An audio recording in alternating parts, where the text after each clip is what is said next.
The meeting of the Aurora City Council for October 14, 2024 is called to order. Would the clerk please call the roll? Mayor Kaufman. Here. Councilmember Bergen. Councilmember Coombs. Councilmember Coombs. Present. Councilmember Gardner. Councilmember Gardner. Councilmember Hancock. Here. Councilmember Drinsky. Here. Councilmember Lawson. Here. Councilmember Medina. Councilmember Murillo. Councilmember Sundberg. Here. And Mayor Pro Tem Zvonek. There's a quorum. Please join me in invocation. O Lord, our God and our Father, we come to you and we ask that you would look upon this particular gathering tonight to keep us safe and guide us in our decisions. Bless our city with honorable citizens, industry, and sound education and good government. Unite our community together, even though we come from different backgrounds. We pray that there be justice and peace in our city. Give the city council and citizens the wisdom, direction, and sensitivity to the business and proceedings before us tonight. Hear us, therefore, as we commit this meeting to the help of the community. Amen.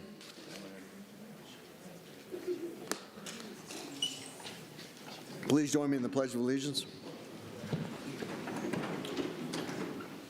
I pledge allegiance to the flag of the United States of America and to the republic for which it stands, one nation, under God, indivisible, with liberty and justice for all.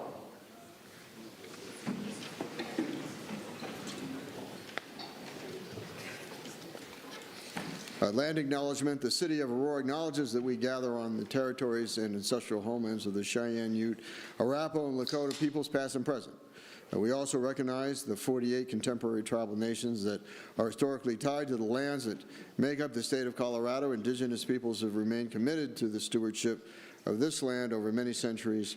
As these words of acknowledgement are spoken and heard, the ties that these nations have to their traditional homelands and to their vital place in the ecosystem are renewed and reaffirmed, and we are called to be better stewards of the land we inhabit as we continue to work to meet the needs of our entire community.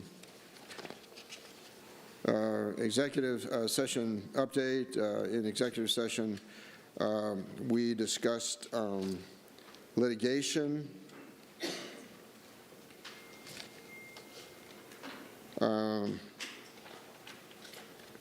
and negotiation.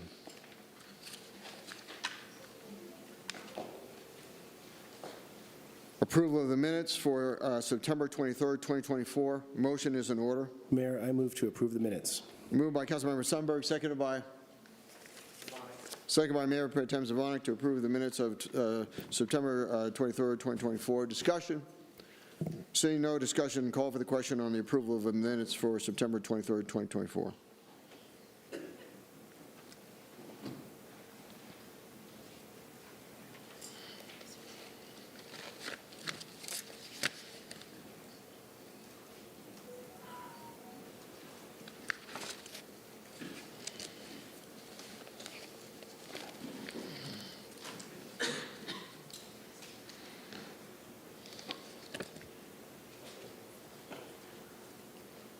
Mayor, this is Coombs. I'm a yes. I'm having to describe difficulty.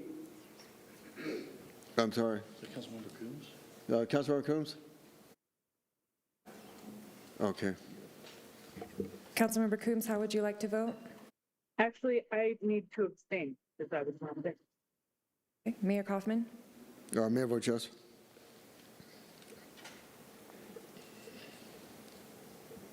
Mayor Pro Tem.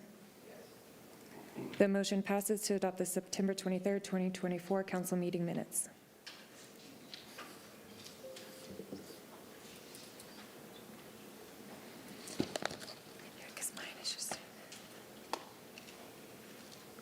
Swearing-in ceremony for soon-to-be City Attorney Pete Schulte.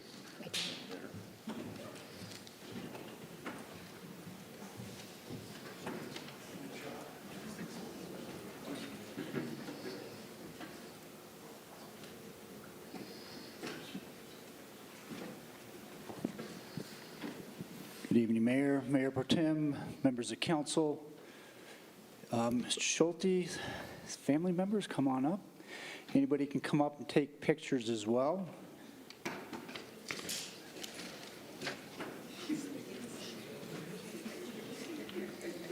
All right, let's make this official. If you raise your right hand and repeat after me.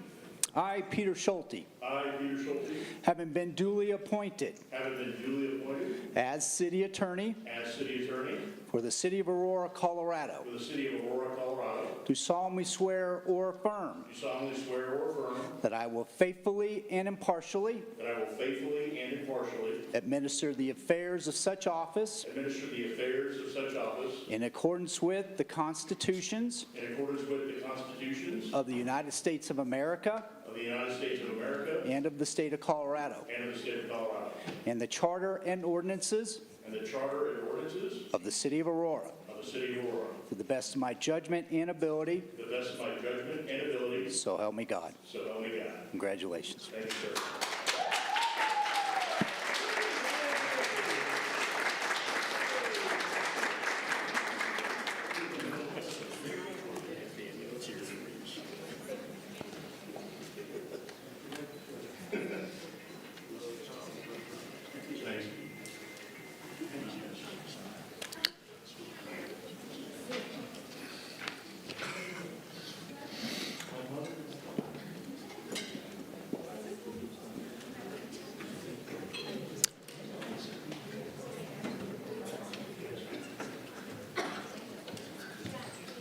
Congratulations. Thank you, Mayor. A decorum announcement. Council has created a public forum and wants to receive citizen input. You are asked to follow the same rules that council follows, including no attacks of a personal nature or causing disturbance. We would ask that you refrain from using profanity, as children may be watching. As mayor, I have been asked by council to admonish speakers for non-compliance. Please respect those who are speaking, whether you agree with the content or not. Council shall be given the opportunity to address city staff, to exchange contact information when the speaker is at the podium. Council may clarify statements related to the speaker's comments at the conclusion of public invited to be heard, but shall not enter into debate with the speakers. Public invited to be heard is limited by council rules to 1 hour total, and each speaker is allowed 3 minutes to speak. Disruption of the meeting by those choosing to not follow the rules of decorum. Let's see, I'm sorry. If there is a disruption of the meeting by those choosing not to follow these rules of decorum, council may briefly recess the meeting or move the meeting out of council chambers to another location. The city council must be able to complete the important business of the city.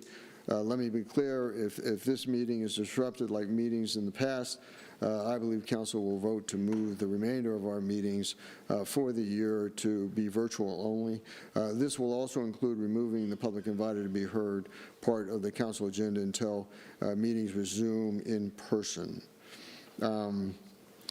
There is a new requirement for you to state your name when you approach as soon as you are at the podium, and whether you are a resident of the city of Aurora or not. Public invited to be heard. Oh, is there an adoption of the agenda? Not till after this. After this? Oh, that's right. Okay. Please proceed. Robert Lewis.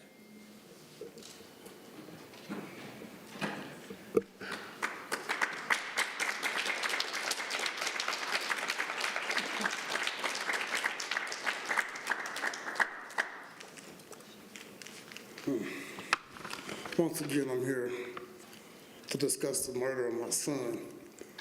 I was going to read this letter to you, but I don't have that much time or them many words to speak to you this evening. This has been horrendous and ridiculous of how this outcome has become. It just really irks my nerve to know that you people sit up here and let a murderer go back to work. That you sit up and just let this evil keep happening in your so-called Aurora. It should be called hell on earth, because that's what y'all put me through. And I don't think it's been very nice or very pleasant how you've let us know about what your findings have been and how things have been going, but you sat up and ignored us for 144 days before you came out with this bull crap.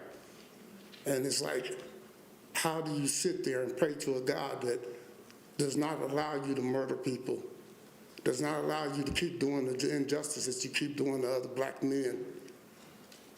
I mean, this has been ridiculous.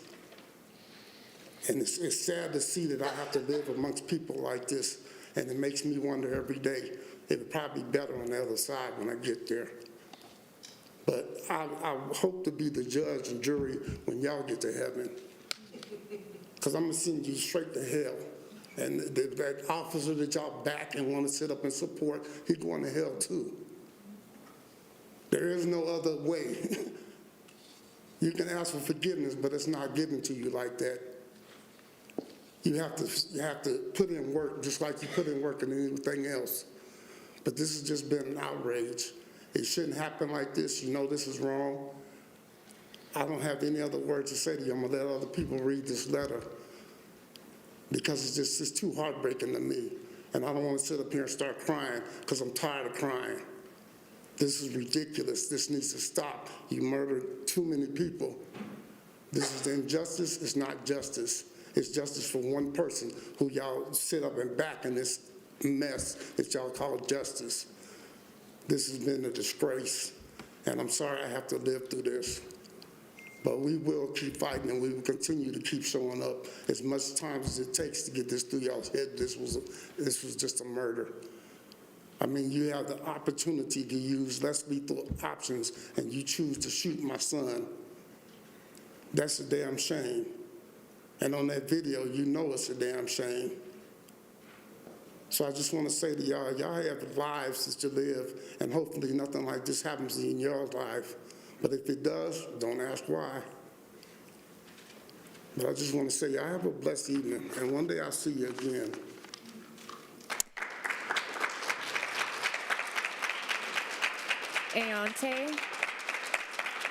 Ayante Anderson. Ayante. Did he say? Well, he didn't say his name. Is his name yours?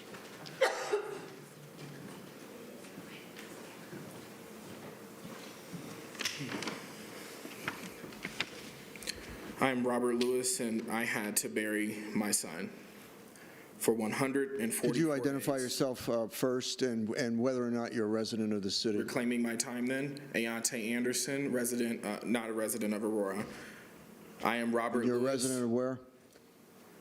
Resident of Denver, Colorado, soon to be Aurora. Oh, that's bad. Please proceed. I'm just. That should go against his time, but you taking it up. You said no insults, a bunch of bullies. Okay. I am Robert Lewis, and I had to bury my son. For 144 days, I have carried the unbearable weight of these words. Every morning, they greet me like a punch to the chest.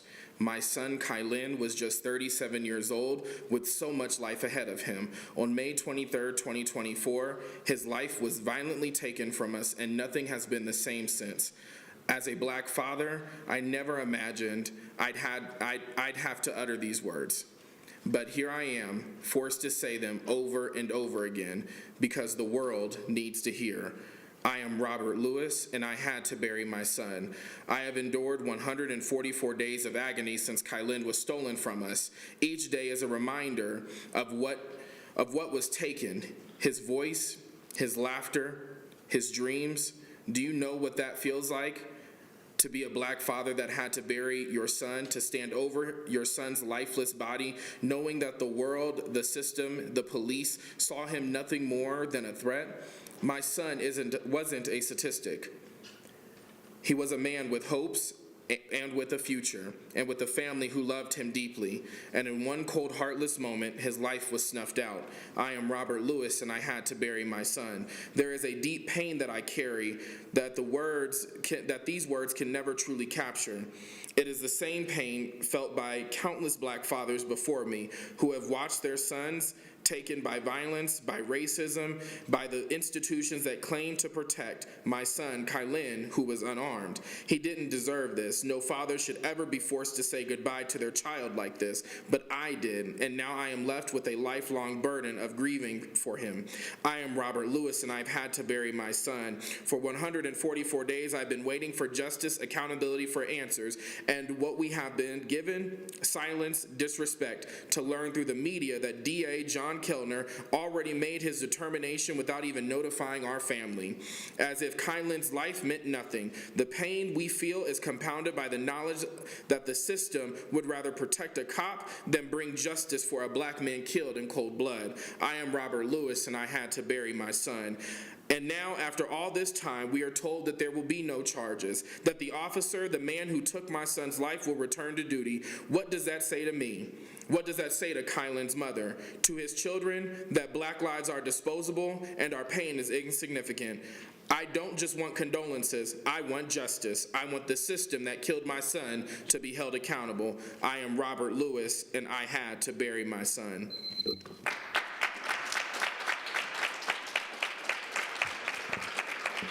LaRonda Jones.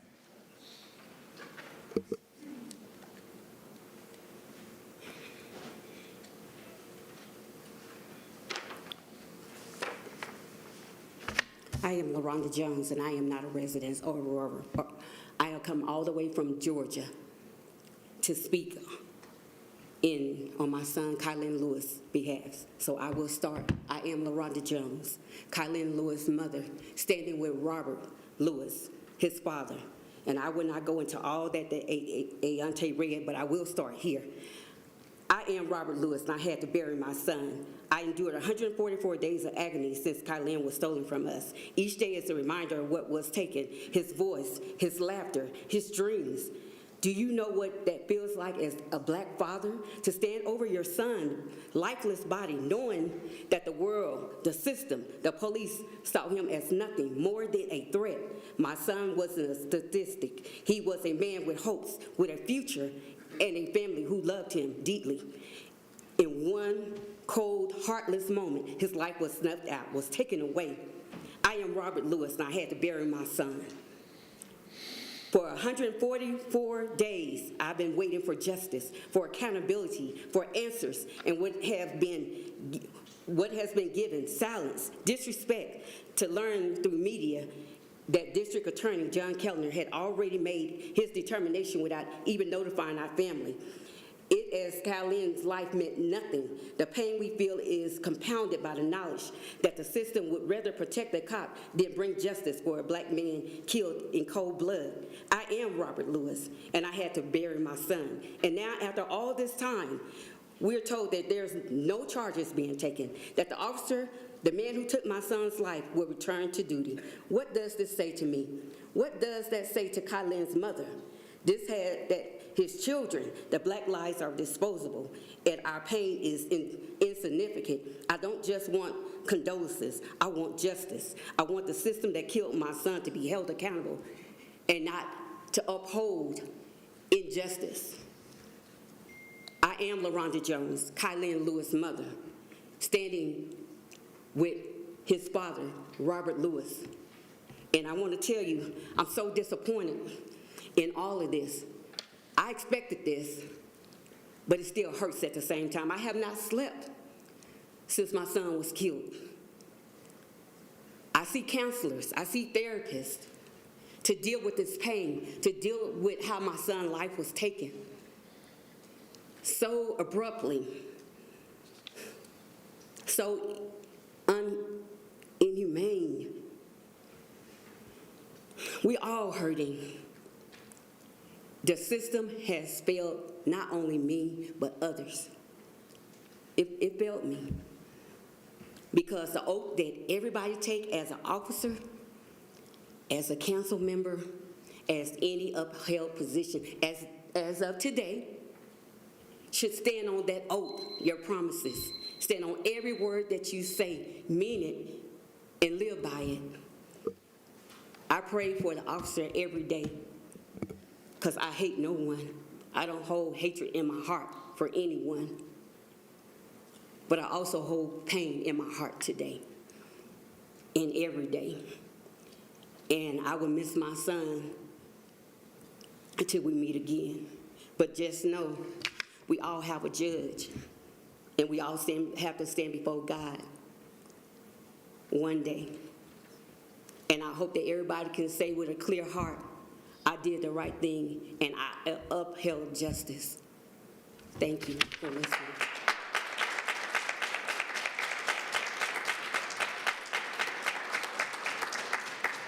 Kiowa Lewis.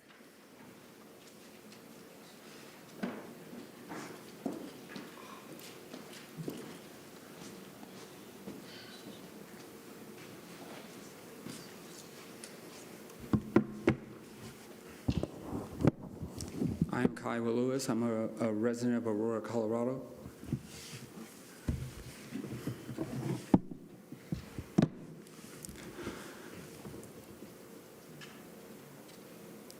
Father God, we just come to you right now, Lord, just asking you to fulfill this room with your spirits and your grace and your mercy, Lord. Lord, we know there's a lot of people who have sinned, but Lord, forgive them for they know not what they do. Lord, I ask you just to be with each and every last one of us. As I transition into this regarding, this murder of your son, your child, my brother, the individual you created, I ask you to just lessen the hearts of man and fulfill them with your Holy Spirit. I am Robert Lewis, and I had to bury my son. And now, after all this time, we're told there will be no charges, that the officer, the man who took my son's life, will return to duty. What does that say to me? What does that say to Kylan's mother, to his children? That black lives are disposable and our pain is insignificant? I don't just want condolences. I want justice. I want the system that killed my son to be held accountable. For we do not wrestle against flesh and blood and against, for we do not wrestle against flesh and blood, but against principalities, against powers, against the rulers of the darkness of this age, against spiritual hosts, against wickedness in the heavenly places.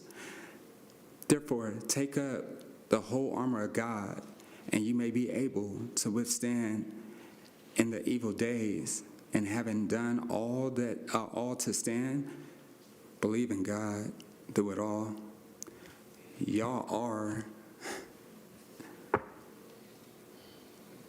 the higher ups.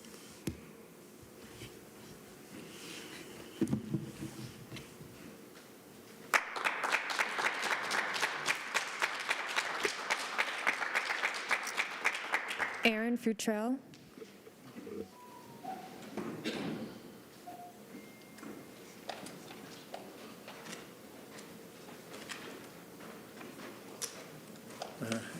Aaron Futrell, lifelong resident of Aurora, Colorado. Before I read this letter, I'm just going to ask council, since I was paying attention to the public safety meeting, and I heard a member say they want to do something, so please do something. Change the charter. You guys are hiring killer cops from Glendale, Chandler Phillips or whatever, and now reinstating Michael Dick. That's scary. And this letter is hard for me to read. I can't read it without crying. All right. I am Robert Lewis, and I had to bury my son. For 144 days, I've carried the unbearable weight of these words. Every morning, they greet me like a punch to the chest. My son, Kylan, was just 37 years old, with so much life ahead of him. On May 23rd, 2024, his life was violently taken from us, and nothing has been the same since. As a black father, I never imagined I'd have to utter these words, but here I am, forced to say them over and over, because the world needs to hear. I am Robert Lewis, and I had to bury my son. I've endured 144 days of agony since Kylan was stolen from us. Each day is a reminder of what was taken, his voice, his laughter, his dreams. Do you know what that does to a black father? to stand over your son's lifeless body, knowing that the world, the system, the police saw him as nothing more than a threat. My son wasn't a statistic. He was a man with hopes, with a future, and a family who loved him deeply. In one cold, heartless moment, his life was snatched out. I am Robert Lewis. I had to bury my son. There's a deep pain that I carry, one that words can never truly capture. It is the same pain felt by countless black fathers before me who have watched their sons taken by violence, by racism, by the very institution that claimed to protect. My son, Kylin, was unarmed. He didn't deserve this. No father should ever be forced to say goodbye to their child like this, but I did, and now I'm left with a lifelong burden of grieving him. I am Robert Lewis. I had to bury my son. For 144 days, I've been waiting for justice, for accountability, for answers. And what have you been given? Silence, disrespect. To learn through the media that District Attorney John Kellner had already made his determination without even notifying our family. It is Kylan's life, as if Kylan's life meant nothing. The pain we feel is compounded by knowledge that the system would rather protect a cop than bring justice for a black man killed in cold blood. I am Robert Lewis. I had to bury my son. And now, after all this time, we're told there'll be no charges, that the officer, the man who took my son's life, will return to duty. What does that say to me? What does that say to Kylan's mother, to his children? The black lives are disposable and our pain is insignificant? I don't just want condolences. I want justice. I want the system that killed my son to be held accountable. I am Robert Lewis, and I had to bury my son.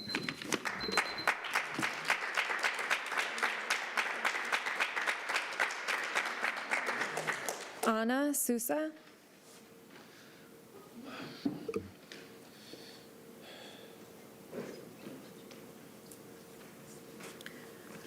My name is Anna Sosa. I'm from Broomfield, Colorado. I am Robert Lewis, and I had to bury my son.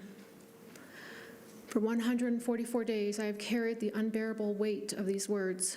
Every morning, they greet me like a punch to the chest. My son, Kylan, was just 37 years old, with so much life ahead of him.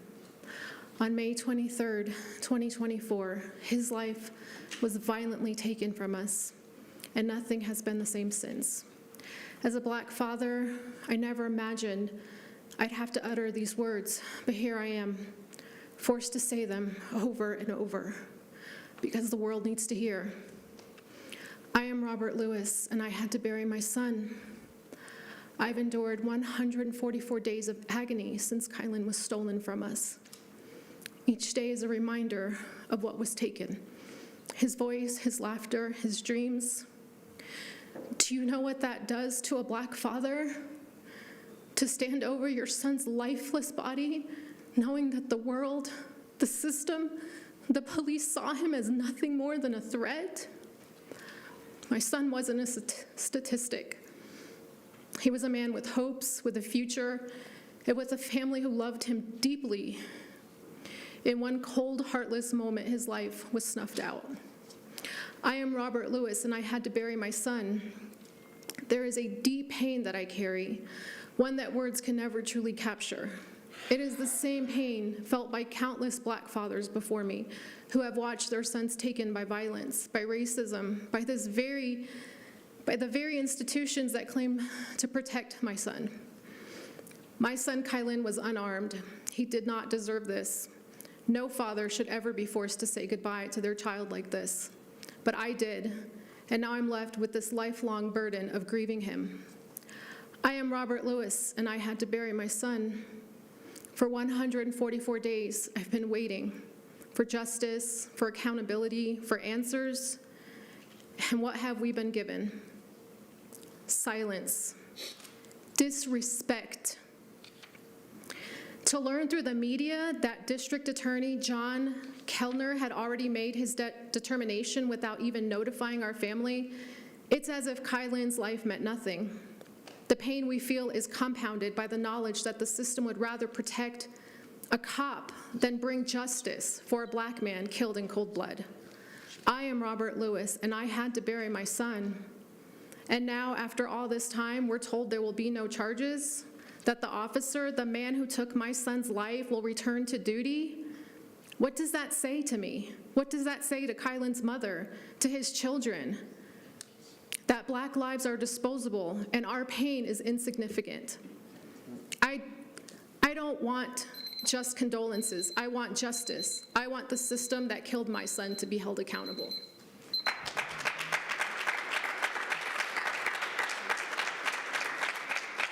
Hashim Coates. Hashim Coates.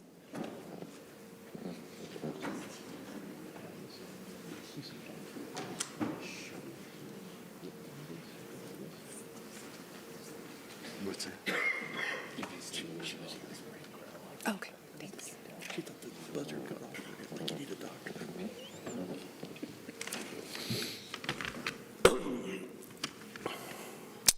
I'm Hashim Coates, and yes, I am an Aurora resident. I'm Robert Lewis, and I had to bury my son. For 144 days, I've carried unbearable weight of these words. Every morning, they greet me like a punch in the chest. My son, Kylan, was just 37 years old, with so much life ahead of him. On May 23rd, 2024, his life was violently taken from us, and nothing has been the same since. As a Black father, I never imagined I'd have to utter these words, but here I am, forced to say them over and over because the world needs to hear. I am Robert Lewis, and I had to bury my son. I've endured 144 days of agony since Kylan was stolen from us. Each day is a reminder of what was taken, his voice, his laughter, his dreams. Do you know what that does to a Black father? To stand over your son's lifeless body, knowing that the world, the system, the police saw him as nothing more than a threat. My son wasn't a statistic. He was a man with hope, with a future, and a family who loved him deeply.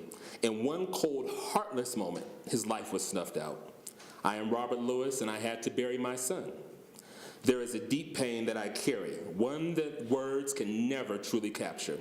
And the same pain felt by countless Black fathers before me who have watched their sons taken by violence, by racism, by the institutions that claim to protect.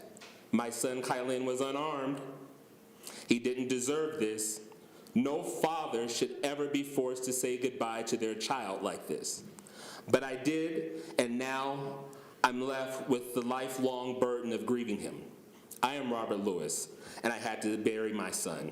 For 144 days, I have been waiting for justice, for accountability, for answers, and what has been given, silence, disrespect, to learn through the media that District Attorney John Kellner had already made his determination without even notifying our family.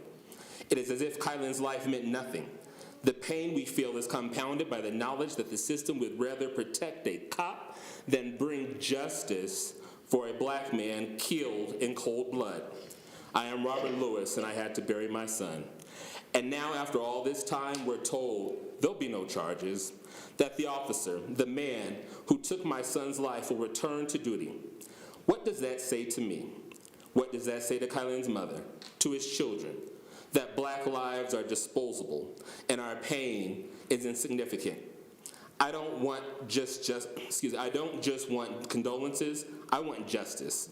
I want the system that killed my son to be held accountable. I am Robert Lewis, and I had to bury my son.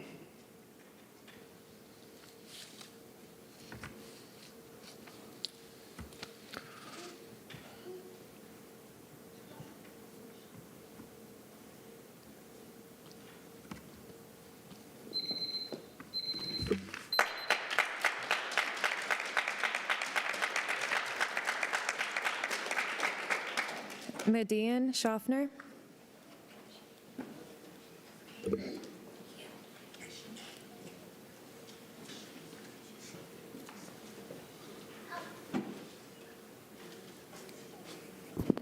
My name is Median Schaffner. My roots can be traced back to the Dakar and Hassal tribe in Cameroon. To the living, we owe respect. To the dead, we owe the truth. I will say that one more time. To the living, we owe respect. To the dead, we owe the truth.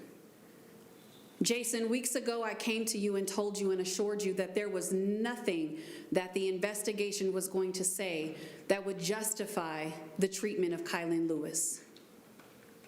And sure enough, DA Kellner released a report that does not justify the treatment of Kylin Lewis.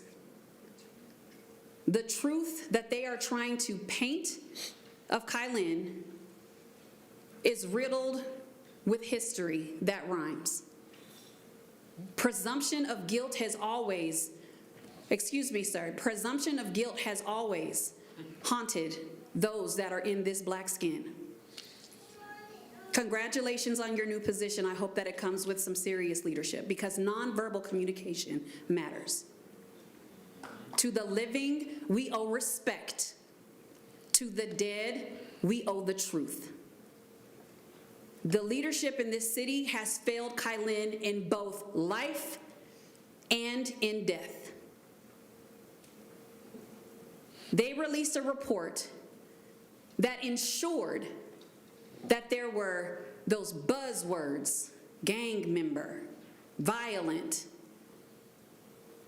What I didn't see is the history and the mistakes made by the officers that pursued Kylin. All we saw was how long they've served in their position. To the living, we owe the respect. To the dead, we owe the truth. Kylin was surveilled. He was under surveillance. And the moment that he saw that he was being surveilled, your department decided, we don't want to pursue him. Because all of a sudden, I guess the element of surprise is gone. That's what the report told me. And that's what the report told your community. Each of you have continued to advise us of what you can't do. But tonight, apparently, there's a resolution that's going to be presented because somebody's passionate.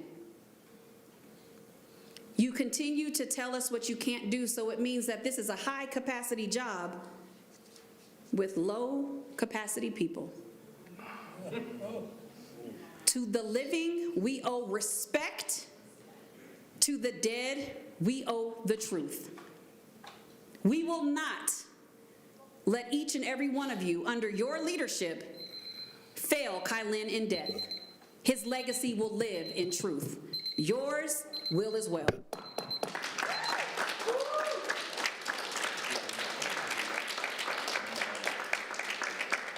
Joel Greenberg.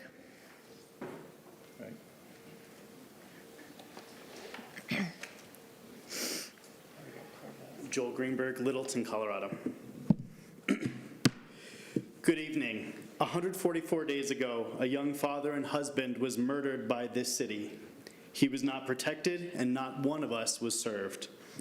Your constituents have come to this space for months asking for answers and asking for Kylin to be the last person killed by our cops for no reason, and certainly with none of the due process promised to each one of us under the law. For months, this council has deflected accountability. I love Aurora. I grew up in Ward 4. I attended Overland High. My family, like so many others, made a home here after finding ourselves post-war refugees. I haven't lived here since high school, but the Aurora I once knew was synonymous with a safe place to rest your head. This moment makes me think of the story of the Passover holiday, in which we were slaves to an evil ruler whose rule both harmed the free and enslaved. God sent 10 plagues to the land, each more virulent than the last. The Pharaoh freed the slaves only after the 10th plague. The death of the firstborn son affected every family in the land, from farmers to the Pharaoh himself. At the end of the Seder, we sing Dayenu, it should have been enough. With each successive plague, skin boils, a swarm of locusts, a darkness across the land, it should have been enough to free the slaves. It should have been enough when Elijah McClain was killed by APD. Dayenu. It should have been enough when a peaceful violin vigil was tear-gassed by those same police a few months later. Dayenu. It should have been enough when Jordell Richardson was killed by the police in 2023. Dianu. We must decide that the death of Kai Lin is enough. With each state-sanctioned murder in our community, the credibility of this council is undermined. In a system like ours, responding to murder by the state requires our leaders to speak with unusual and vulnerable bravery. Everyone here tonight has done their part to ask for acknowledgement and something resembling justice, while a seat at their dinner table remains empty, a prick of light in their plague of darkness.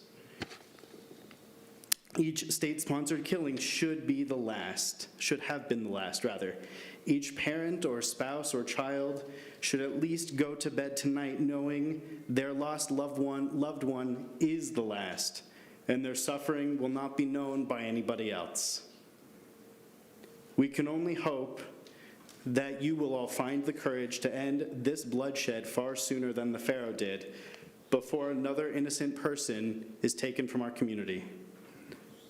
The blood of our neighbors cries out from the ground. Dianu.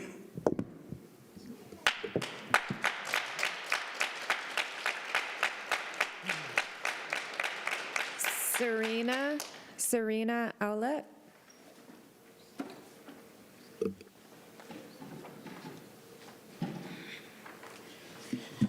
My name's Serena Willette, and I am a resident of Aurora, Colorado.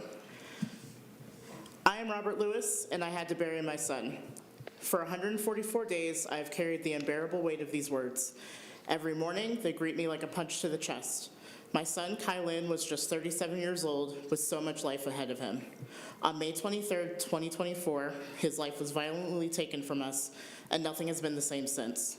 As a Black father, I have never imagined I'd have to utter these words, but here I am, forced to say them over and over because the world needs to hear.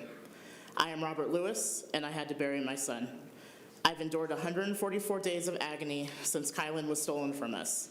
Each day is a reminder of what was taken: his voice, his laughter, his dreams. Do you know what that does to a Black father? To stand over your son's lifeless body, knowing that the world, the system, the police saw him as nothing more than a threat? My son wasn't a statistic. He was a man with hopes, with a future, and a family who loved him deeply. In one cold, heartless moment, his life was snuffed out. I am Robert Lewis, and I had to bury my son. This is a deep pain that I carry, one that words can never truly capture.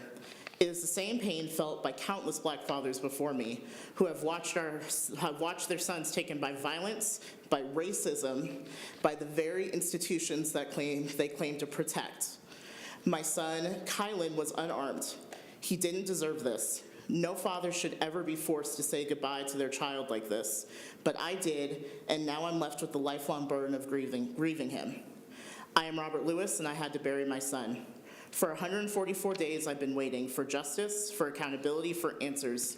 And what have we been given? Silence, disrespect. To learn through the media that District Attorney John Kellner had already made his determination without even notifying our family. It's as if Kai Lin's life meant nothing. The pain we feel is compounded by the knowledge that the system would rather protect a cop than bring justice for a Black man killed in cold blood. I am Robert Lewis, and I had to bury my son. And now, after all this time, we're told there will be no charges, that the officer, the man who took my son's life, will return to duty. What does that say to me? What does that say to Kai Lin's mother, to his children? That Black lives are disposable and our pain is insignificant. I don't just want condolences, I want justice. I want the system that killed my son to be held accountable. I am Robert Lewis, and I had to bury my son.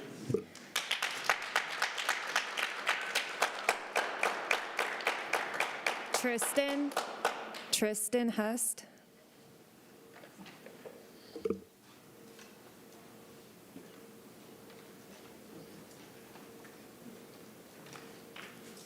Tristan, Aurora resident. I am Robert Lewis, and I had to bury my son. For 144 days, I have carried the unbearable weight of these words. Every morning, they greet me like a punch to the chest. My son, Kai Lin, was just 37 years old, with so much life ahead of him. On May 23rd, 2024, his life was violently taken from us, and nothing has been the same since. As a Black father, I never imagined I'd have to utter these words, but here I am, forced to say them over and over because the world needs to hear. I am Robert Lewis, and I had to bury my son. I've endured 144 days of agony since Kylan was stolen from us. Each day is a reminder of what was taken: his voice, his laughter, his dreams. Do you know what that does to a Black father? To stand over your son's lifeless body, knowing that the world, the system, the police saw him as nothing more than a threat. My son wasn't a statistic. He was a man with hopes, with a future, and a family who loved him deeply. In one cold, heartless moment, his life was snuffed out. I am Robert Lewis, and I had to bury my son. There is a deep pain that I carry, one that words can never truly capture. It is the same pain felt by countless Black fathers before me, who have watched their sons taken by violence, by racism, by the very institutions that claim to protect. My son, Kylan, was unarmed. He didn't deserve this. No father should ever be forced to say goodbye to their child like this. But I did, and now I'm left with the lifelong burden of grieving him. I am Robert Lewis, and I had to bury my son. For 144 days, I've been waiting for justice, for accountability, for answers. And what have we been given? Silence, disrespect. To learn through the media that District Attorney John Kellner had already made his determination without even notifying our family. It's as if Kylan's life meant nothing. The pain we feel is compounded by the knowledge that the system would rather protect a cop than bring justice for a Black man killed in cold blood. I am Robert Lewis, and I had to bury my son. And now, after all this time, we're told there will be no charges, that the officer, the man who took my son's life, will return to duty. What does that say to me? What does that say to Kylan's mother, to his children? That Black lives are disposable and our pain is insignificant. I don't just want condolences. I want justice. I want the system that killed my son to be held accountable. I am Robert Lewis, and I had to bury my son.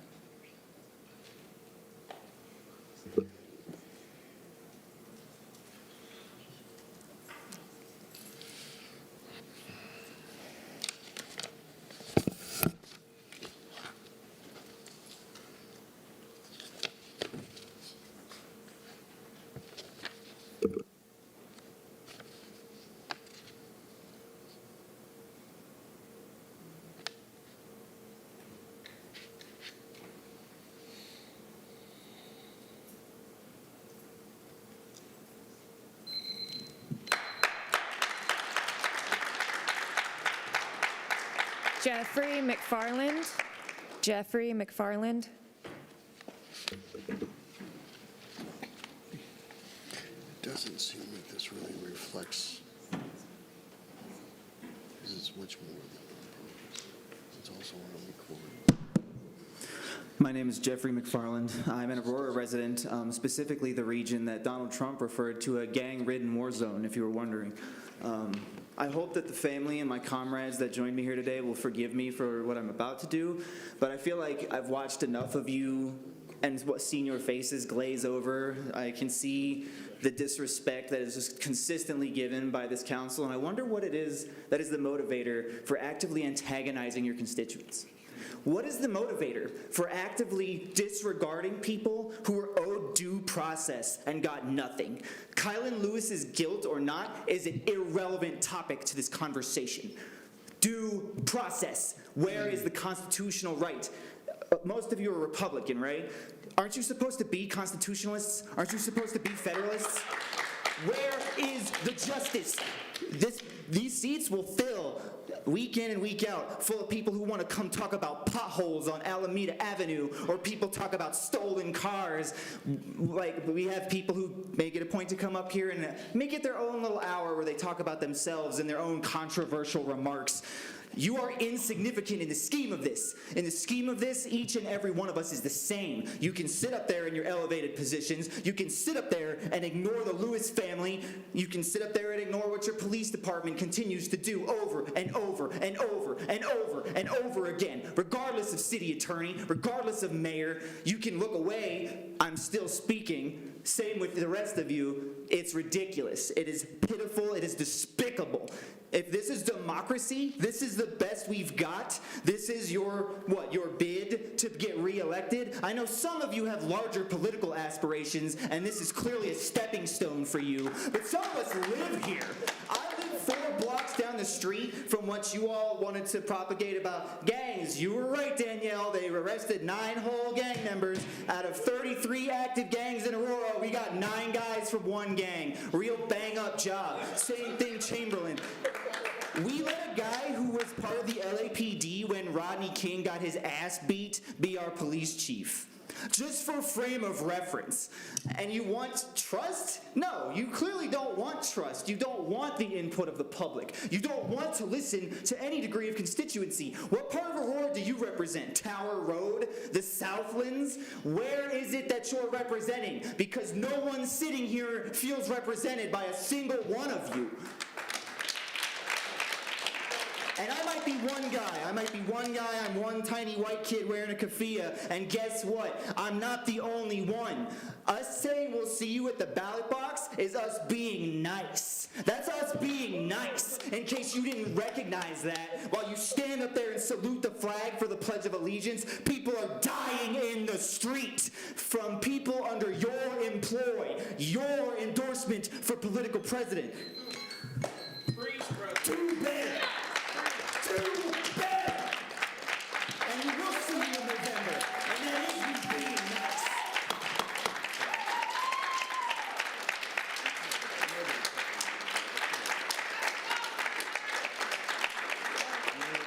Angela Baker. Angela Baker. Angela Baker.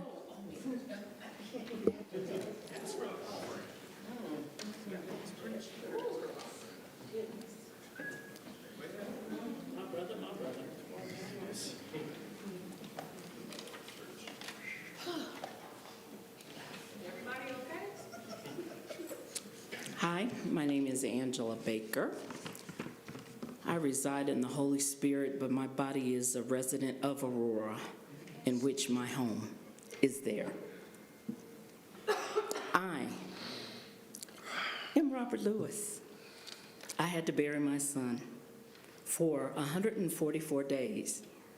I've carried the unbearable weight of these words. Oh, do we need to stop for you? Are you all right, Mr. Sunbird?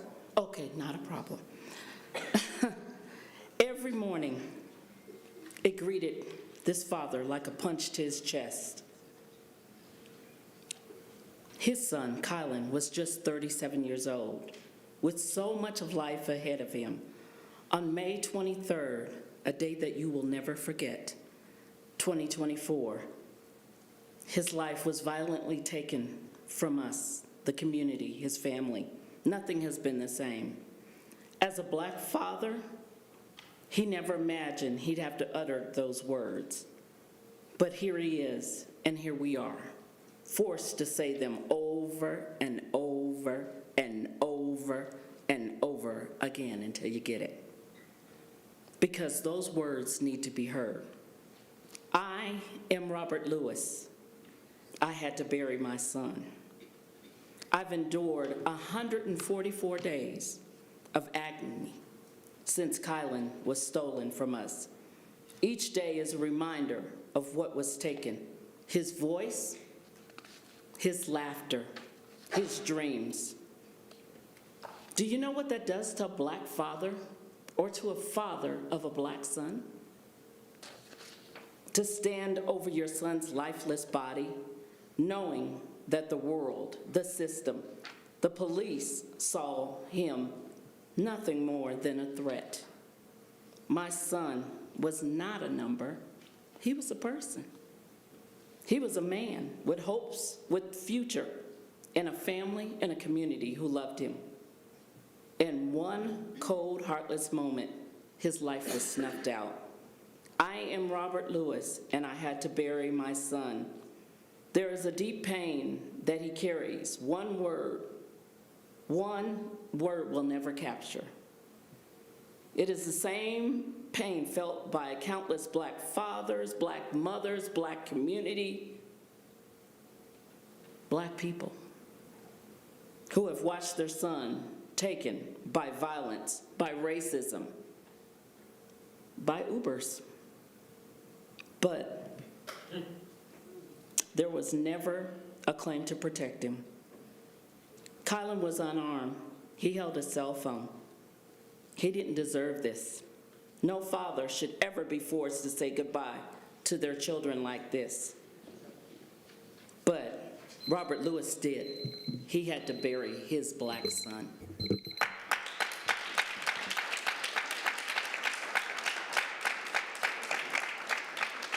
Alexander Lindo.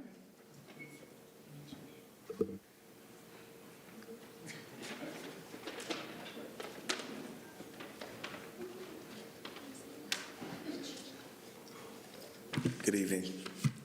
Before I start, I would just like to say Ms. LaRonda wanted me to share with you all Kylan's mother. She wanted me to highlight the level of disrespect that is being portrayed by each and every member sitting up here.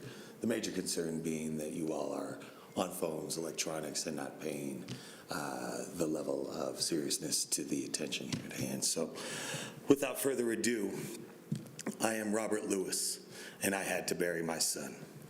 For 144 days, I have carried the unbearable weight of these words. Every morning, they greet me like a punch to the chest. My son, Kylan, was just 37, with so much life ahead of him. On May 23rd, 2024, his life was violently taken from us, and nothing has been the same since. As a black father, I never imagined I'd have to utter these words, but here I am, forced to say them over and over, because the world needs to hear. I am Robert Lewis, and I had to bury my son. I've endured 144 days of agony since Kylan was stolen from us. Each day is a reminder of what was taken, his voice, his laughter, his dreams. Do you know what that does to a black father?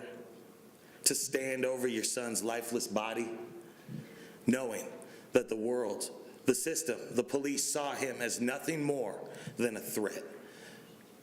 My son was not a statistic. He was a man with hopes, with a future, and a family who loved him deeply. In one cold, heartless moment, his life was snuffed out.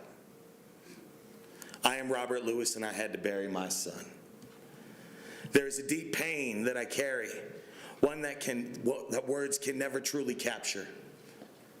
It is the same pain felt by countless black fathers before me who have watched their sons taken by violence, by racism, by the very institutions that claim to protect my son Kylan. Was unarmed. He didn't deserve this. No father should ever be forced to say goodbye to their child like this. But I did, and now I'm left with the lifelong burden of grieving him. I am Robert Lewis, and I had to bury my son. For 144 days, I've been waiting for justice, for accountability, for answers. And what I have been given? Silence, disrespect. To learn through the media that District Attorney John Kellner had already made his determination without even notifying our family. As if Kylan's life meant nothing. The pain we feel is compounded by the knowledge that the system would rather protect a cop than bring justice for a black man killed in cold blood. I am Robert Lewis, and I had to bury my son. And now, after all this time, we're told there will be no charges.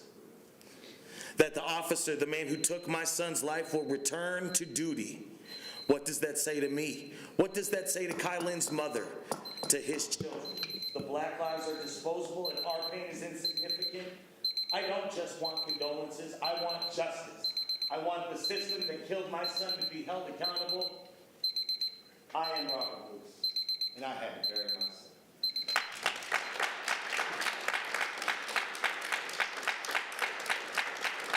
son. Magdalena Lewis. Magdalena Lewis.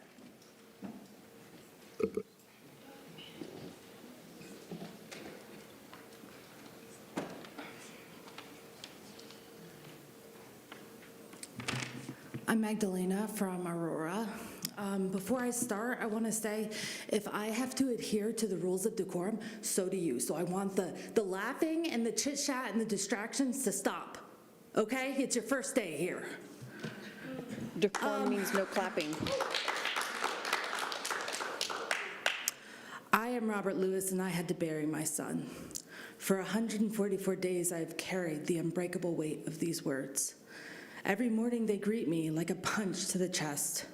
My son, Kylan, was just 37 years old, with so much life ahead of him. On May 23, 2024, his life was violently taken from us, and nothing has been the same since. As a Black father, I never imagined I'd have to utter these words, but here I am, forced to say them over and over, because the word needs to be heard. I am Robert Lewis, and I had to bury my son. I've endured 144 days of agony since Kylan was stolen from us. Each day is a reminder of what it was taken, his voice, his laughter, his dreams. Do you know what that does to a Black father? To stand over your son's lifeless body, knowing that the world, the system, the police saw him as nothing more than a threat? My son wasn't a statistic. He was a man with hopes, with a future and a family, who loved him deeply. In one cold, heartless moment, his life was snuffed out. There is a deep pain that I carry, one that words can never truly capture. It is the same pain felt by countless Black fathers before me who have watched their sons taken by violence, by racism, by the very institutions that claim to protect.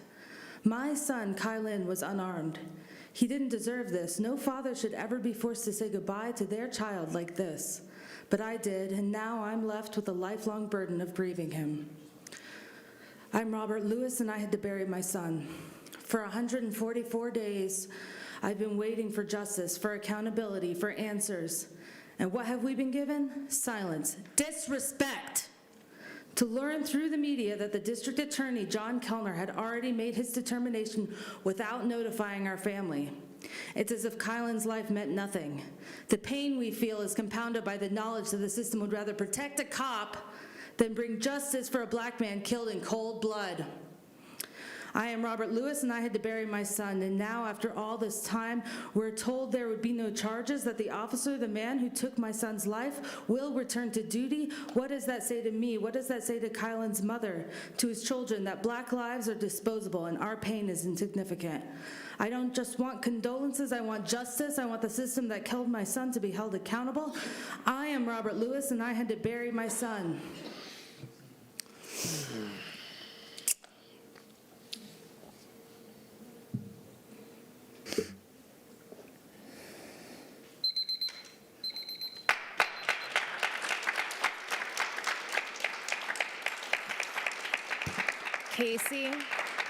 Casey Childers. Casey Childers.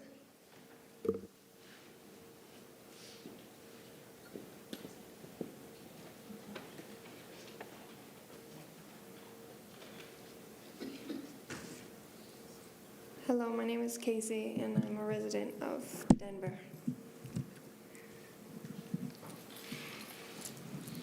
I am Robert Lewis, and I had to bury my son. For 144 days, I have carried the unbearable weight of these words. Every morning, they greet me like a punch to the chest. My son, Kylan, was 37 years old. He had so much life ahead of him. On May 23, 2024, his life was violently taken from us, and nothing has been the same since. As a Black father, I never imagined I'd have to utter these words, but here I am, forced to say them over and over because the world needs to hear. I am Robert Lewis, and I had to bury my son. I have endured 144 days of agony since Kylan was stolen from us. Each day is a reminder of what was taken: his voice, his laughter, his dreams. Do you know what that does to a Black father, to stand over your son's lifeless body, knowing that the world, the racist system, the racist police saw him as nothing more than a threat? My son wasn't a statistic. He was a man with hopes, with a future, and with a family who loved him deeply. In one cold, heartless moment, his life was snuffed out. I am Robert Lewis, and I had to bury my son. There's a deep pain that I carry, one that words can never fully capture. It's the same pain felt by countless Black fathers before me who have watched their sons taken by violence, by racism, and by the very institutions that claim to protect. My son Kylan was unarmed. He didn't deserve this. No father should ever be forced to say goodbye to their child like this, but I did. And now I'm left with a lifelong burden of grieving him. I am Robert Lewis, and I had to bury my son. For 144 days, I've been waiting for justice, for accountability, and for answers. And what have we been given? Silence, disrespect. To learn through the media that the District Attorney John Kellner had already made his determination without even notifying our family. It's as if Kylan's life meant nothing. The pain we feel is compounded by the knowledge that the system would rather protect a racist cop than bring justice for a Black man killed in cold blood. I am Robert Lewis, and I had to bury my son. And now, after all this time, we're told there will be no charges, that the officer, the man who took my son's life, will return to duty. What does that say to me? What does that say to Kylan's mother, to his children? That Black lives are disposable and our pain is insignificant. I don't want condolences, I want justice. I want a system that killed my son to be held accountable. I am Robert Lewis, and I had to bury my son.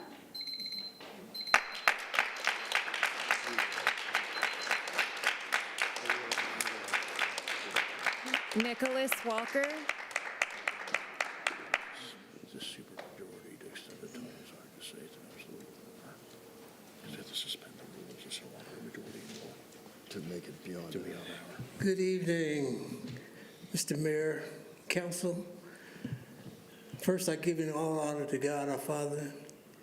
I really appreciate your prayers that come before this council meeting.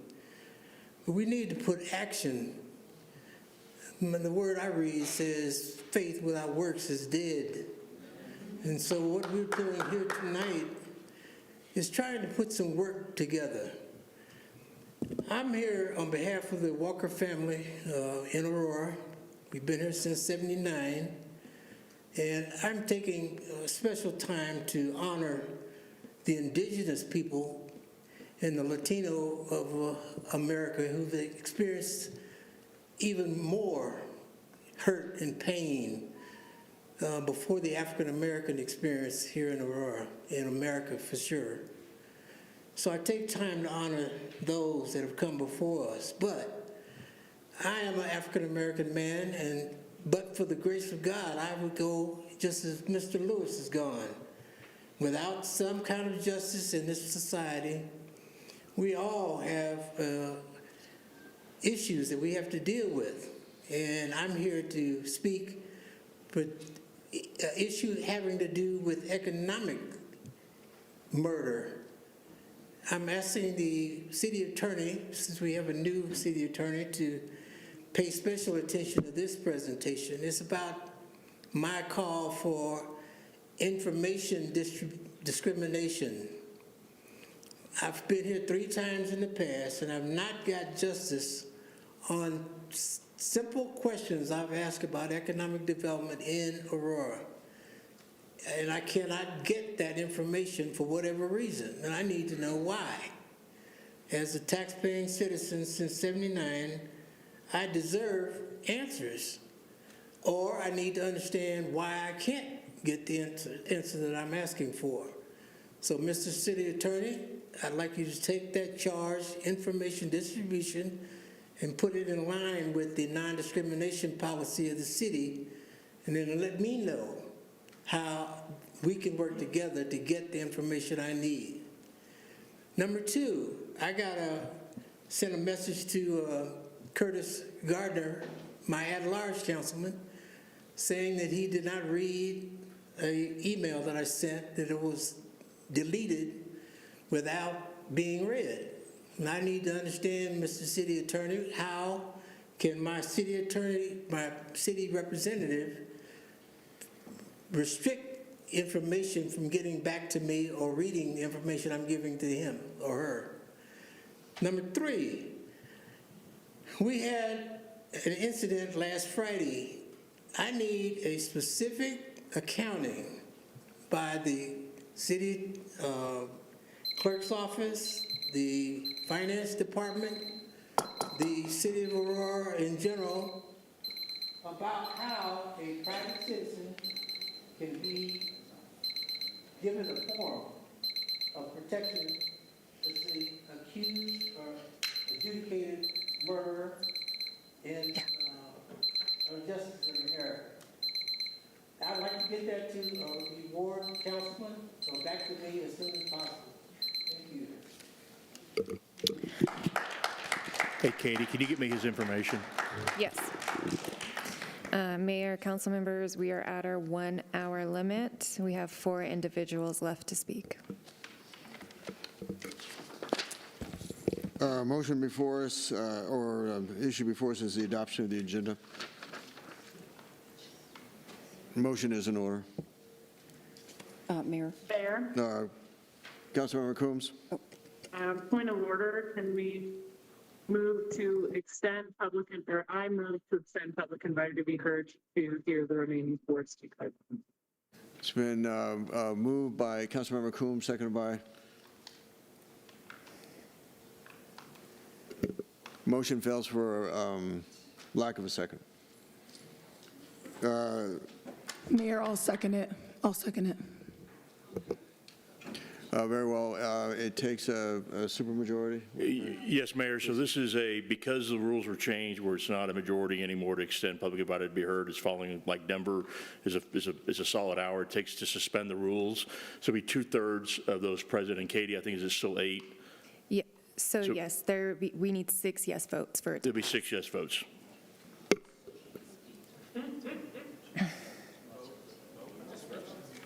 So the correct motion, Councilmember Coons, would be to suspend the rules and allow public invited to be heard to continue.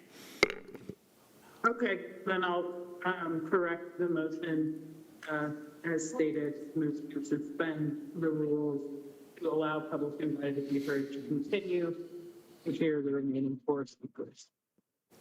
Mayor Kaufman? Mayor votes no. Councilmember Bergen? No. Councilmember Hancock? Councilmember Sundberg?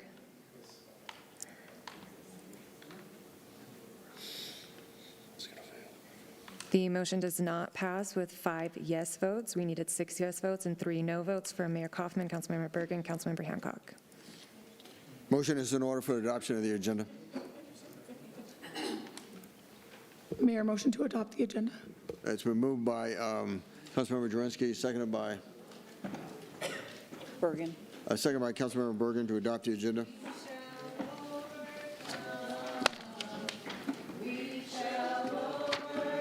Discussion? Seeing no discussion, call for the question on the adoption of the agenda. Mayor Kaufman? Mayor Kaufman? Mayor votes yes. The motion passes to adopt the agenda. Next issue before us is the adoption of the consent calendar on motions, item number 10C1 to 10C4. Motion is in order.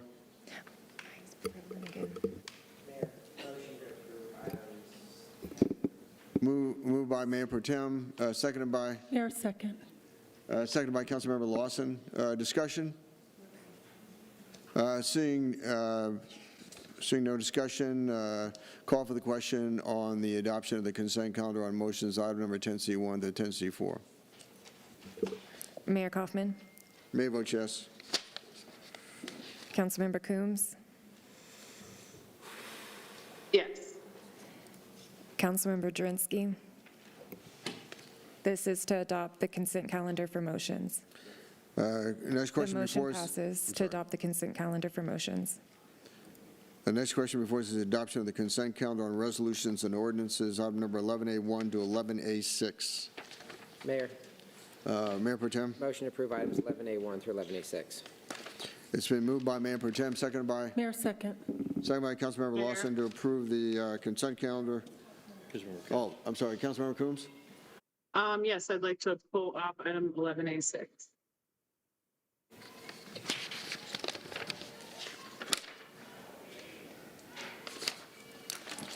Okay, Resolution, but, okay, the question then before us is the adoption of the consent calendar, 11A1 to 11A5.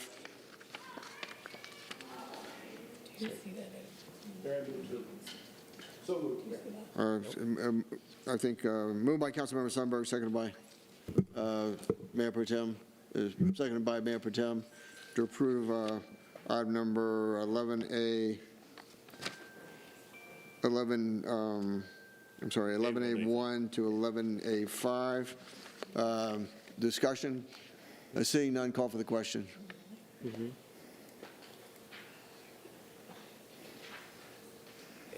Councilmember Hancock. Thank you. The motion passes to adopt the consent calendar for resolutions and ordinances with item 11A6 removed. Will the clerk now please read the title to item number 11A6? Item 11A6 is Resolution 2024-129, directing the city manager to provide a report of community organizations that have received aid to serve immigrants within the city and other related matters. Councilmember Jerinsky? I will defer to the city attorney first. Thank you, Councilmember, Mayor, Council. This resolution, what it does is it directs the city manager with the assistance of other members of the city staff to research what the state of Colorado and the city and county of Denver have done to move migrants and others into the city of Aurora using funds, contracts, grants, and so forth. There is some thought that we don't need a resolution to do simple open records requests and so forth, but because we are going to be sending these type of requests to other governments, having a resolution as the statement of the city would make sense in our roles as we try to reach and get this information. Further discussion? Mayor.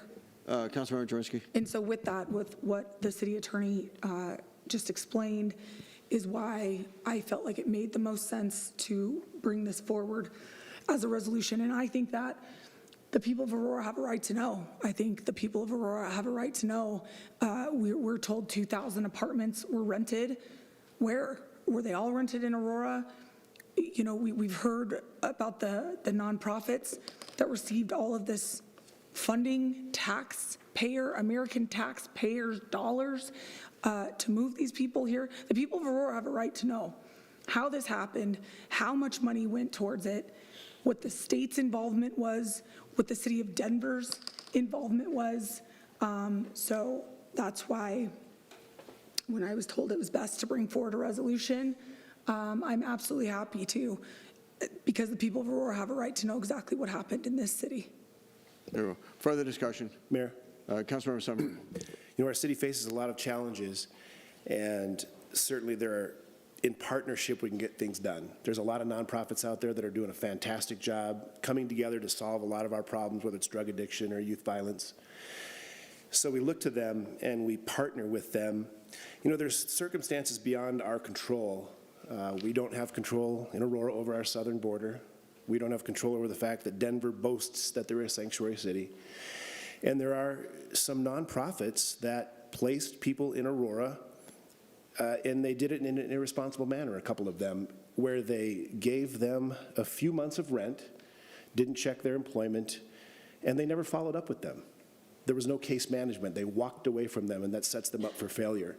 But there are, again, many great nonprofits. I know that Village Exchange Center, for example, is one that does follow up and has case management. But there's a couple that worry me, and it was irresponsible of them to do what they did. Okay. Further discussion? Mayor. Councilmember Coombs. Yeah, so I guess I do have some questions about legal issues, namely, are we going to be asking for protected identifying information of individuals as part of finding out who was placed here and how, which would be harmful and problematic for those people.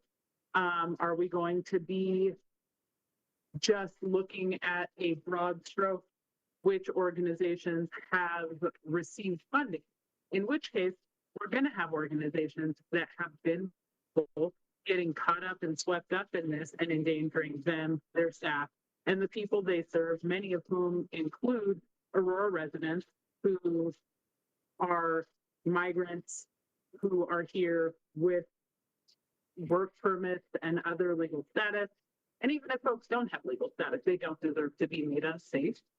And also, you know, folks who are simply residents who are not migrants. So I'm concerned about whether or not some of the information and mechanisms that are put forward here are even legal for us to use. But I also am concerned about the safety of the folks that are going to be targeted, because that's what this is going to do. It's going to target and scapegoat migrants and migrant serving organizations instead of looking at the real issues that we're facing as a city, right? Which includes some places that folks end up moving into that have really horrendous conditions, and the apartment buildings that have been in the spotlight have had horrendous conditions for an extended period of time, well before any of these folks came. So I'm concerned about legal issues, and I'm also concerned about the ethics of what we're doing when we're making people unsafe, the rhetoric that we're using that makes people unsafe, and the fact that we are scapegoating migrants and migration for an issue that we have that has been ongoing, that we could make policy about, and that we're responsible for making policy about, which is housing and code. Those are things that we're responsible for making policy about. And instead of making responsible policies to prevent the kinds of conditions that we're talking about, we're going to use our role as policymakers to scapegoat people and to target people. And the mayor has talked about broken windows policing, which is, of course, a racist, proven to be racist set of policies. But what it's grounded in is the idea that we are responsible for the conditions that we create, and that negative conditions attract crime. That's true. And there are things that we can do about that issue that we're not doing, that we're actively refusing to do, and instead we're doing this. So with that, I am obviously on this resolution. City, if I can have the city attorney respond first, and then I'll go to you, Councilmember Jurinski. Thank you, Mayor. Councilmember Coombs, we are going to be utilizing the Colorado Open Records Act to get this information. We're not going to be asking for anything that any citizen would not be otherwise entitled to under the law. So personal identifying information and so forth, we wouldn't receive that. And my understanding from talking to the sponsor on this is that they're not focused on the nonprofits. They're focused on whether, I guess, for lack of a better term, our neighboring jurisdictions have been good neighbors about how they placed individuals in the city of Aurora to try to find out that information. And again, the information that we get via those core requests could show that nothing happened that anybody should be concerned about. So rumors out there that we've heard of certain things, and we're just, again, to put it to rest. So nothing on the legal side. We're not going to be doing anything that a regular citizen wouldn't be entitled to. Councilmember Jurinski. Yeah, thank you. I just want to read, something that Councilmember Coombs just talked about as a concern about the condition of the properties that some of these folks were moved into. And I want to know about that too, because actually, it was supposed to have been a HUD requirement that these properties were inspected before placing anybody into them. So I just want to read a bit of a conversation from our housing director. Through conversations with the State Office of New Americans, DOLA, and the City and County of Denver's Office of New Americans, we learned that 2 nonprofits were placing migrant individuals and families in Aurora. No housing quality inspections were completed to check for even basic life safety concerns prior to placing individuals in apartments in Aurora. So I share in that concern, and I want to find that out too, because again, it is a HUD requirement. It's a HUD requirement. So if these properties were inspected as per HUD regulations, and they were signed off, and people were placed there, well, that says something about some people's current narrative. But if these properties were not inspected by these organizations that moved people in, they directly violated HUD. So I agree, Councilmember Coombs, I absolutely want to find out. I want to find out if inspections were done on these properties. So it was a requirement. So we're going to find out. Hopefully we're going to find out. Further discussion? Seeing none, question before us is the adoption of, Mayor. oh, I'm sorry, Councilmember Coombs? Councilmember Murillo. Oh, Councilmember Murillo, I'm sorry. Thank you. I guess I am curious what we're going to do with this information. My concern is we're going to go on this this hunt for these whatever we're looking for, and that we will have a list of organizations that are now associated with working with immigrants, and that in the future this body is going to deny funding to these groups and organizations that have worked with immigrants. We've seen that happen in the past where certain organizations have been targeted for one reason or another. Through our process, they've been vetted through our staff, and then we make the decision to pull that funding away or not award it. So I'm just wondering, what is the purpose of this information, of getting this information, if it's not to then withhold funding from the city in the future? I guess, Councilmember Drinsky. Mayor, yeah. There is one nonprofit that I will make sure I know does good work in the city. And I do believe, like Councilmember Sundberg said, that they have case management. It will come out, but I do believe in this organization. As far as the other organizations, I have no idea about them. But talking about, picking and choosing funding for nonprofits, I think my stance at this point is pretty clear that I don't believe we should be funding nonprofits just fundamentally here in our role in Aurora. I don't believe that we should be funding nonprofits. I don't believe that we should be picking and choosing which nonprofits we should be funding and not, because a lot of them we don't know anything about. So I hope it doesn't come to that we're picking and choosing which nonprofits we're giving funding to. I hope that my colleagues will at some point agree we shouldn't be funding nonprofits. Well, let me just say this first, and then I'll recognize you, Councilmember Murillo, is that we don't know what challenges are in front of us. I mean, we don't know how many people were moved into the city of Aurora. We don't know what benefits they received. We do know that oftentimes they can't even apply for a work permit until they're here for 150 days. And so we really need to understand what was done. And I think that Councilmember Drinsky said it well, that they violated federal rules by cramming them into some buildings, some apartment complexes that weren't considered habitable by our standards. And so we just need to retrace our steps and find out what happened, and we need to make sure it never happens again. No, whether it's the city, county, Denver, whether it's the state, should not impact a local jurisdiction without at least informing that jurisdiction what they're doing. They did not. They did not.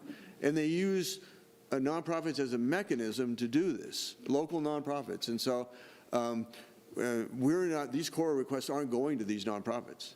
They're going to the state of Colorado and the city and county of Denver. Councilmember Murillo. Thank you.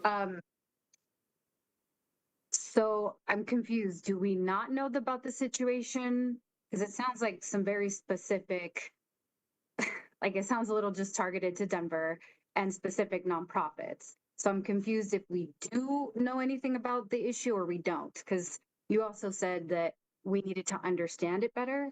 So I feel like I'm getting some mixed messages there. But what I also heard was that we might use this information to deny funding in the future, which makes me really uncomfortable that might be the fact, given that we would be targeting organizations that serve specific populations. So I guess all that being said, I'm not comfortable with supporting this, and I won't support this resolution. Discussion. Seeing no further discussion, call for the question. Mayor, I'm sorry, Councilmember Jurinski. I move to approve 11A6. Oh, I'm sorry. It's been moved by Councilmember Jurinski, seconded by Councilmember Hancock. Discussion? Any further discussion? Seeing none, call for the question on the adoption of 11A6.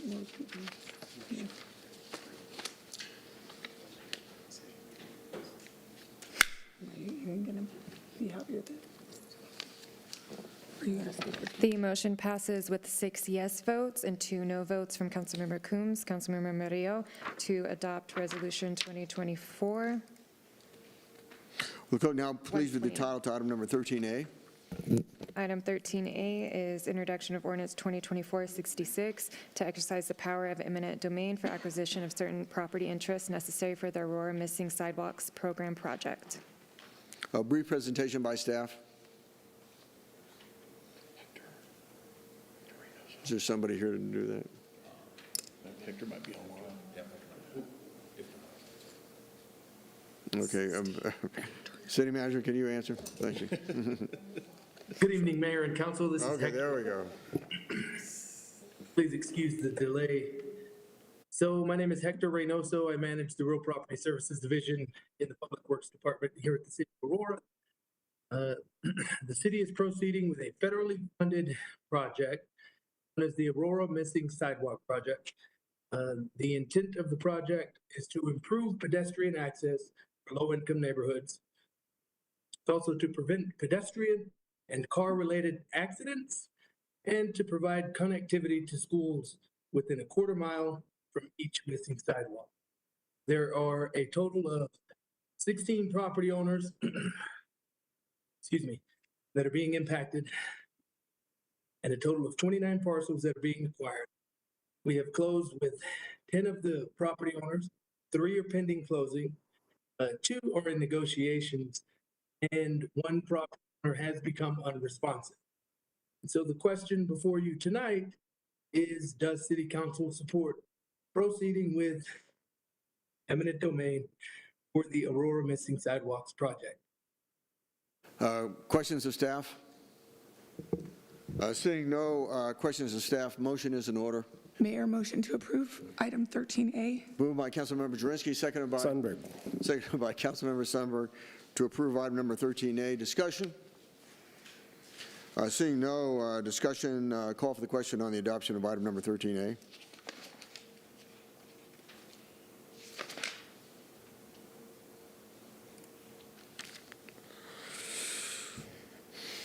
Mayor, thank you.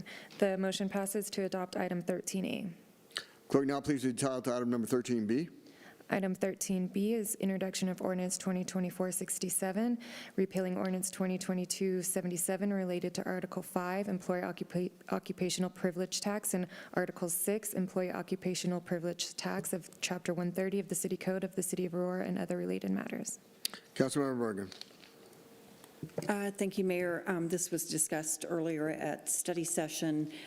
It is a repeal of the occupational privilege tax for the purposes of a resolution that would come afterwards to direct funds to fund 2 fire stations, and the balance of those funds going to any police operations as well. So it was discussed in study session, as I said. So I will just leave it up for other discussion right now. Mayor? Okay, motion is in order. And then I'll go to discussion.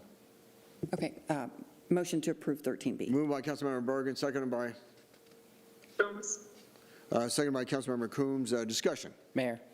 Mayor Pro Tem. Yeah, I'd like to, in hopes of striking a compromise that will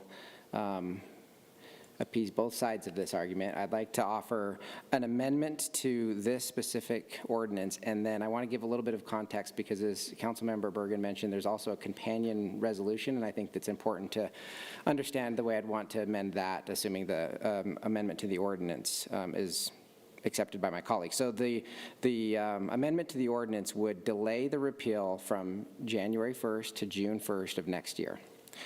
And here's where the context comes in for the companion resolution, that the resolution would direct the city manager to ensure that there's a work session at the spring workshop specifically for council to offer options to backfill the pending loss of OPT. And I think that it should be a combination of cuts. It could be a combination of replacing the OPT. I think, one of the things that we had talked about last time we had discussion 2 years ago was, do you make it a flat fee so that it's easier to administer, but it generates the same amount of revenue? I'm not suggesting that that's the right answer, but I think all of these solutions or options should be on the table.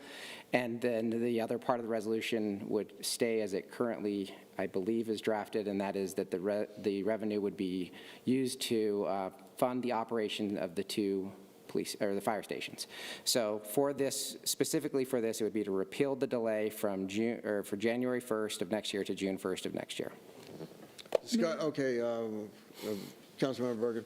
Go ahead. Is that considered a friendly amendment, or? Yeah, I was obviously hoping to have support for what I had proposed, but I am willing to accept that as a friendly amendment so that we can have a discussion, a robust discussion about how we can fund these very needed fire stations. Okay, very well. Discussion on now do we have to vote on the amendment? Yeah, well, no, it's a friendly amendment, so it's been accepted. Okay. But Katie, I did send you a draft amendment, and let me just read it, if I can, Mayor, to council. Please. It would amend Section 1 of the ordinance before us in 13B to say, Section 3 of Ordinance 2022-77 is hereby amended to state, unless modified by a subsequent ordinance approved by City Council, this ordinance shall become effective on June 1st, 2025. Mayor. Councilmember Jaworski. I will just keep it to, I find this to be a friendly amendment. My biggest issue is that when I came on this council, one of the other issues that I had going on in the business community is that there was no communication. I felt like there was no communication. Ordinances were being changed, passed in this city, and it wasn't communicated to businesses. So I worked with Trevor Vaughn, and a newsletter goes out to business owners. I told Trevor, you have every business owner's email in this city. So for the past 2 years, business owners in this city have been told that the occupational privilege tax is ending December 31st of this year. So if that's not going to be the case, and we are going to push it back until June 1st, newsletters had better go out quickly, because they go out to folks with email addresses with liquor licenses. They go out to folks with email addresses for business licenses. And this is also something that I helped create in this city. So it has been communicated for the past 2 years to businesses in this city that this tax is ending December 31st. But I accept this as a friendly amendment. Further discussion? See, we already moved in second. Yeah, that's done. Okay, further discussion? Seeing no further discussion, call for the question on the adoption of item number 13B as amended. Mayor? Oh, you don't need a motion, you're calling? Never mind. Okay. Promise. I already changed what I was going to say.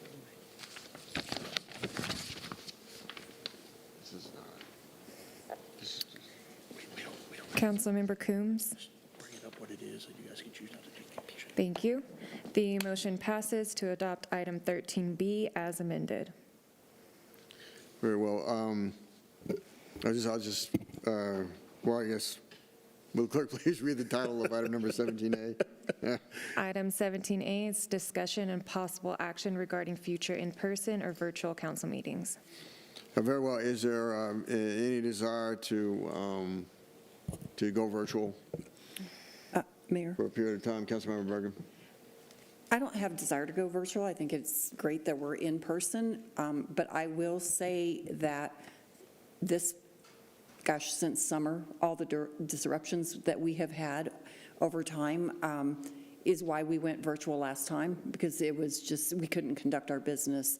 And, people ask for respect, and I think at the beginning, we were trying to listen, and it's a two-way street, respect. And I don't feel we were respected by a lot of different people. Some people did respect us. So I'm saying that because if we continue to have these kind of discussions, I probably would be in favor of going virtual. Further discussion? Mayor. Councilmember Lawson. Well, we already give the option of council members to go virtual. I believe that we need to, good, bad, or the ugly, we need to be in the face of the community and the people. So I'm not for the virtual option, and I guess if I'm the only one here by myself sitting on the dais, I guess I will be the only one. But I think we have a choice, and you can go virtual if you choose, but I think we should be in person in front of people.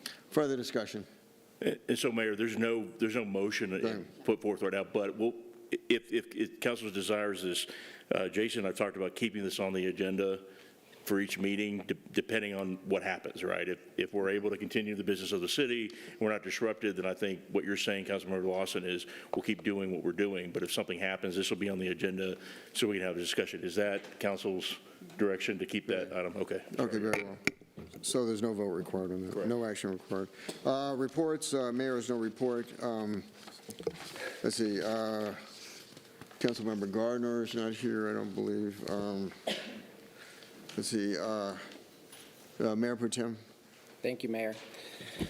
Okay, so for the past 3 years, I've had the privilege of serving the residents of Aurora as a member of City Council. It has truly been an honor to work alongside such a passionate team of colleagues and city staff to tackle challenges that inspired me to seek this office in the first place. Together, we've made strides that I'm incredibly proud of. We've rolled up our sleeves, and we've closed a decade-old road maintenance funding, finally paving the way for smoother rides and less rattling in our neighborhood streets. The Build Up Aurora program was a huge success, and I'm excited to see how it'll continue to lay the groundwork for future improvements to our city's infrastructure.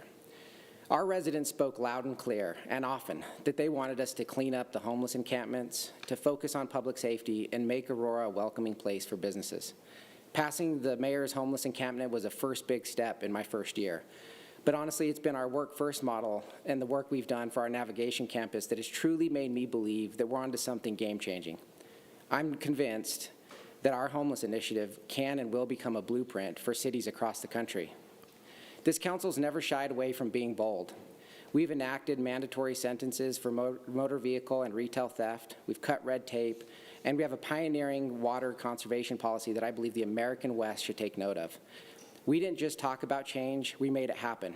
And this isn't my record, this is our record, and we made it happen right here in our city. Serving on council has been a wild ride, to say the least, and yet it's something I wouldn't trade for anything in the world. Sometimes in life, you get thrown a curveball, or in my case, it was several all at once. And after much reflection and a few tough conversations, I've made a decision that's in the best interest of my family. These choices mean it's time for me to step away from my role on City Council, and effective at the end of this month, I will be resigning my seat and giving the council the opportunity to appoint my replacement for my final year of my term. I know that for many of you who've tuned into our meetings, it sometimes feels like you're watching a reality show where nobody's going to ever get voted off the island. We may not always agree, and some of us less than others, but I can promise you this. Every single one of my colleagues genuinely cares about the city and its people. They pour their hearts into their work, even when it seems like we're talking past each other. I've learned something valuable from each of them, and for that, I'll always be grateful. To my colleagues, thank you for your passion, your perseverance, and your ability to keep things lively. It's been my privilege to serve with you. To the city staff, you are the backbone of the city. Your dedication, often behind the scenes, makes everything we do possible. I've seen your commitment up close, and I'm truly grateful for all the ways that you work to make Aurora better. And finally, to the residents of Aurora, thank you. Thank you for allowing me the incredible opportunity to serve you. It has been one of the greatest honors of my life, and I will forever be grateful for the trust that you've placed in me, even on the days when I'm sure I tested your patience. And I am deeply sorry that I won't be fulfilling my 4-year commitment, but I'm sure that my colleagues will appoint someone that will serve you well. And so again, from the bottom of my heart, thank you for everything. It's been a privilege, a challenge, it's been a joy, and a journey that I will never forget. Thank you. Well, Mayor Pro Tem Zavani, thank you so much. Your leadership has been extraordinary on this council, and you absolutely will be missed. And you've taken on some of the really toughest issues that we've confronted. So, thank you for your leadership and your dedication for all this time you've given us. Councilmember Jurinski. I was really hoping you would call me before him, but you didn't. Tonight, I have a call out to the governor. Jared Polis, I'm asking you to call me because I have video footage that will do bigger things than bring Donald Trump to the city of Aurora. There's only one other person on the planet that's in possession of this video footage. And I'll tell you that it's haunted me to my core. So I'm asking you, Governor, to put politics aside. I'm asking you to call me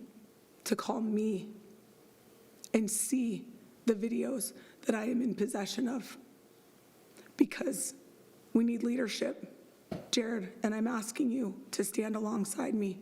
I hope you will call me.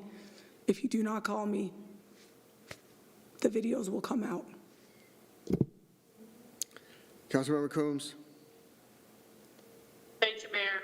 I am returning from maternity leave after having my second child, so I have not been at many meetings or events recently. However, there's one issue that has come to my attention that I think we need to address, and that is, it appears that our Aurora Police Recruiting Unit was at the rally with President Trump, which is a political event. I was not aware that our police recruited at political event. And so I will be looking forward to a conversation. Chamberlain to understand this issue is, in my view, not acceptable that we have that practice. And I will be planning to have that in the near future. It was definitely there. Thank you. Let's see, Councilmember Murillo. Oh, I'm sorry, is Councilmember Gardner here? You're not here. Councilmember Murillo. Thank you. I have a couple of things.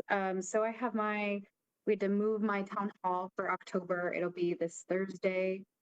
I hope to see you all there. I did attend a couple of events.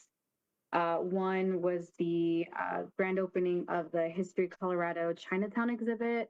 And we have some Aurora leaders that were part of the creation of that exhibit and preserving the history of our Chinese American, Chinese community, immigrant community here in Colorado. Lots of anecdotes. It was just a really awesome opportunity to honor and just bring to light the injustices that had happened to that community. I also serve as the city's liaison for the Highline Canal. So I attended our October meeting, and the update was an exciting update. In June, the city had completed a 3-mile section of the overpass of I-70 from Colfax roughly to Green Valley Ranch.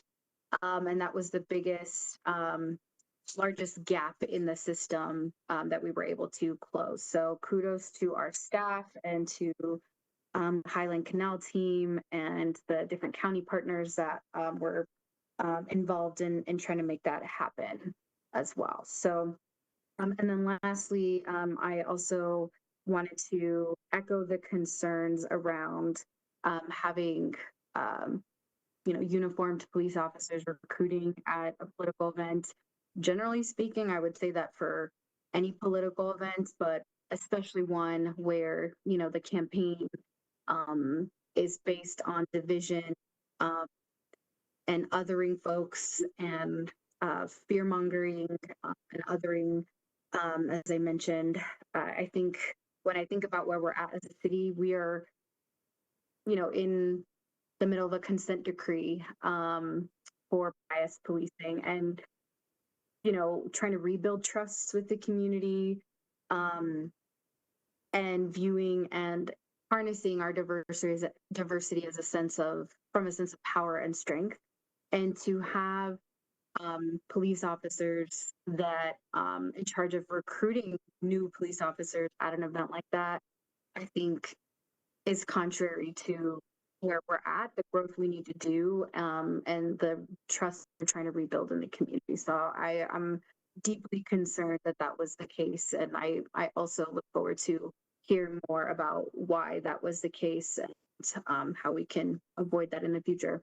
Thank you. Councilmember Sundberg. Thanks, Mayor. Thanks. I've been busy. I'm going to spare you the long list of the places I've been. I do have a town hall on October 24th. And I just want to thank Dustin Zavanek for his service to our city. I look up to him. He's the kind of guy I've sought advice from before. I think he's a big thinker, a strategist, a planner, and a policy-minded individual. He's not afraid to turn over a couple of apple carts that I would be afraid to turn over, but then he leaves with them turned over. No, I'm just joking. But I really appreciate you, sir, and I'm sure I'll be looking to you in the future for some advice and guidance. Thank you. Let's see, Councilmember Medina, I don't believe is here. Councilmember Hancock. Thank you, Mayor. Thanks to everybody who joined my virtual town hall that was this past Thursday. I apologize that we had dual links out there, and so I was in one room and people were in another room, and it was a little confusing there for a minute, but I'm hoping that as I do my quarterly town halls beginning in January, location yet to be determined, they will be in person, because I really like to meet you and to talk with you in person. And I think that's the best way for us to build consensus and to just chop it up. I think it's just great. To Council Member Zvanek, I'm the newest member of this council, and I have come to lean on your wisdom, guidance, your steady hand, and your ideas. Don't think you're getting away from me, because I got your number. And I appreciate all that you have contributed to this council, and I think you have really set the gold standard for how we should really look at policy and where it lies and how we serve our community. And I thank you for the opportunity to work with you, and I'm going to miss you. And so with that said, that is the end of my report. Before I start crying. Councilmember Lawson? Yes, thank you, Mayor. I want to thank everyone who attended my Heather Gardens Saturday meeting, and Commander Burbacher here, thank you for being there. The residents really appreciate your presentation, and Janine Rustad as well. I will be having my next town hall tomorrow. It will be at the Central Rec Center, so I hope anybody who didn't come to my other one would come to my one on Tuesday, but you can come to both because I like you there anyway. Dustin, I'm going to just say Dustin.